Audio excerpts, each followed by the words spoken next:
Hello everyone, thanks for tuning in. I am Chef Marcus Guiliano and I'm a chef on a mission. And today's mission is nutrition, organic specifically. I'm actually in my new office right now. The lighting's not that great. It is in the middle of the daytime. But I figured I wanted to get over here and at least shoot a video in my office because things are just hectic in the restaurant, so I just really can't seem to find a quiet corner. And our new office is actually off-site, so it's not in the restaurant building. It's about 100 feet away, if that, through the alley.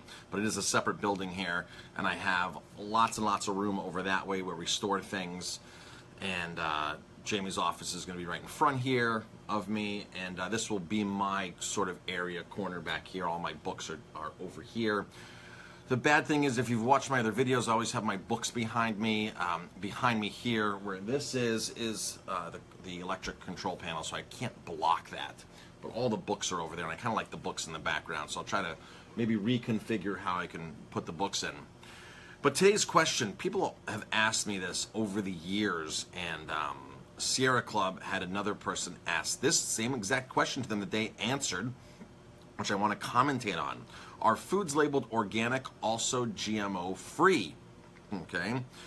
With all the politics around labeling or not labeling genetically modified organisms and the weakening of organic standards, I have to ask, can I assume that foods labeled organic are also GMO-free? That is the question. Here's what Sierra Club says, sierraclub.org.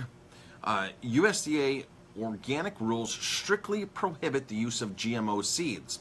Organic farmers are also required to create buffer strips to isolate their crops from pesticide drift and genetically tainted pollen. Despite these and other precautions, traces of GMOs do and can end up in certain certified organic crops, because of course they're out there and they're cross-pollinating. Also, the USDA does not allow some substances to be added to organic foods, such as enzymes from animals raised on GMO feeds and acids possibly derived from GMO crops. So the hypercaution would, would choose only organic foods that have little or nothing added to them. So, okay, so basically, if you're consuming something that's certified organic, they're not allowing the use of genetically modified seed in that. So that technically is GMO-free with the cases of cross-contamination, but not intentionally is that in there. Now, some people say, well, Marcus, all the foods we eat are genetically modified. Everything we eat, and you always hear the proponents of GMOs saying, we've been genetically modifying for 100 years, and you don't know what you're talking about, and we wish you just shut up because you're eating GMO foods yourself, and you eat them every day. So, yes, we have altered foods for the last 100 years or so, even probably further than that, through a way of selective crossbreeding. Now, crossbreeding can be a way to modify the genetics, of course, and that's how these people are looking at it. They're saying, well, the genetics are being modified, whether it's through cross-pollination or inside a laboratory, to where, yes, everything we're eating is basically genetically modified to a certain point. So I want to talk about this hybridization, because that's what's happening. Things are being hybridized, and that happens naturally, and it also happens in a controlled farm or a controlled situation where the farmer or the industry wants a tomato that looks redder and ships longer, and you can pick it earlier. That's called hybridizing. Now, the heirloom vegetables have made a big comeback in the last 10, 15, 20 years, because those vegetables are the original strain of the vegetable or close to the original strain of the vegetable that doesn't ship well, it doesn't last long, but they taste fantastic. They might not even look that well. Like when you see an heirloom tomato, they're big, they're not uniform, they have lots of gouges in them, and they're not pretty looking. But they taste amazing, right? But you couldn't really ship heirloom tomatoes across the country because they don't last as long. The same thing with a lot of other local heirloom varietal things. They're meant to be grown locally and consumed within a day or so of picking them. So yes, the majority of the food you're eating, like cucumbers, bananas, watermelon. I mean, look at watermelon. Watermelon comes without seeds now. That's what the predominant watermelon out there is, a seedless watermelon. So one can say, well, yes, watermelons are genetically modified. No, watermelons are hybridized to eliminate the seed. Now, when you my form of, or my definition of genetically modified foods would come from a laboratory where they're putting something into the food that you could not naturally cross or hybridize into the food. For example, when they genetically modify soybeans, potatoes, things like that, they're actually splicing the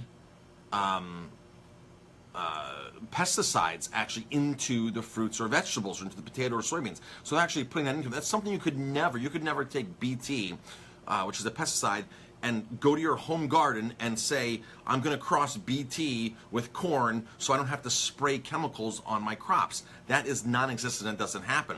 So true genetic modification in the scientific laboratories by the big companies like Monsanto and DuPont, they're taking things that are so foreign. University of Texas years ago put rat genes in lettuce just to see if it was a flavor enhancer.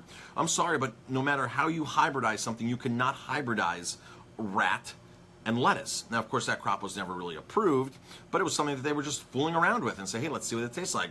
They do put fish genes into certain tomatoes and strawberries so they can grow in cold weather. Certain fish can live in cold waters, have this great ability to basically preserve themselves in such frigid temperatures and live. So they're trying to they have taken this out and put it into the food that we're eating. So that's something that you could never do in your home garden. Now, if you planted two different types of crops, two different types of zucchini, or two different things in your garden that are similar, and they cross-pollinate by bees or the pollen, that's hybridizing. And many people, proponents of the people who support genetically modifying, are twisting this and saying, well, no, you are eating genetically modified foods and you have been eating genetically modified foods. That's all that's in the grocery store. It doesn't matter. And what do you know? You have no idea what you're actually talking about. So that's the difference, folks. Hybridizing, things that will happen naturally in nature, or with a little more assistance from the farmer, or things that are going to a laboratory and they're actually splicing the genes and putting in foreign matter that you could never, ever, ever do at home. Two dogs, two different breeds, they mate, they have puppies. That is now a mix or a hybrid, okay?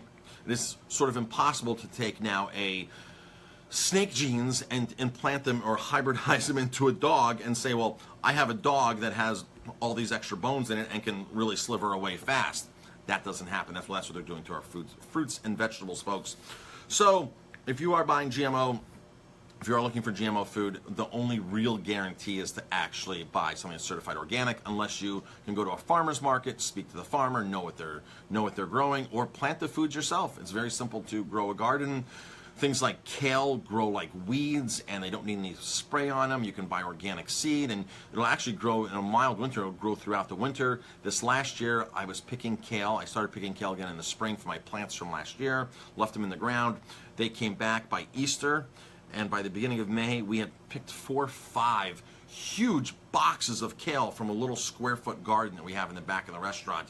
And then I took them out in first, second week in May, and I planted this year's kale, and this year's kale is doing fantastic, and we'll probably repeat that whole cycle again. So it's super easy to grow some of your own vegetables, folks, so try that out. Create dialogue with your farmers at the farmer's market and find real food. I'm Chef Marcus Guiliano. Thanks for watching. If you like my videos, please hit like, subscribe, and leave some comments. Thank you.